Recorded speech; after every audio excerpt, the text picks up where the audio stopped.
Hey guys, welcome to my YouTube channel. So let's create this eye makeup with me. So first আমি এখানে coffee colour নিয়ে আমার আইলিডে apply করে নিলাম, তারপরে তার থেকে একটু লাইট কালার নিয়ে আমি ক্রিজ লাইনে লাগালাম আর আগের কালারটার সাথে ভালোভাবে ব্লেন্ড করে নিলাম। তারপরে এখানে আরেকটু লাইট কালার নিয়েছি, সেটাকে আমি ক্রিজ লাইনের ওপরে লাগিয়েছি। তারপরে এখানে একটা ফ্লাপি ব্রাশ নিয়েছি, সেটাকে পুরোটা ভালোভাবে ব্লেন্ড করে নিয়েছি।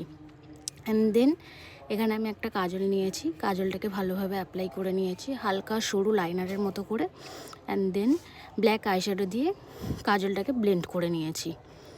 তারপরে আগের যে কফি কালারটা নিয়েছিলাম সেটাকেই আবার ওই ব্ল্যাক আইশ্যাডোটা যেটা অ্যাপ্লাই করেছিলাম সেটার সাথে আবার ভালোভাবে ব্লেন্ড করলাম। অ্যান্ড দেন এখানে আমি আবার কাজল অ্যাপ্লাই করে নিচ্ছি। তারপরে কাজলটাকে আবার ব্ল্যাক আইশ্যাডো দিয়ে ব্লেন্ড করেছি। অ্যান্ড দেন আগের ওই কফি কালারটা দিয়ে নিচটাকেও আবার ভালোভাবে ব্লেন্ড করে দিয়েছিলাম। অ্যান্ড দেন এখানে অলমোস্ট আমার আই মেকআপ ডান, শুধু মাস্কারা অ্যাপ্লাই করব।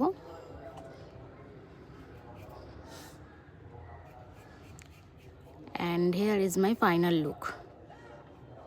সো কেমন হয়েছে অবশ্যই জানিও।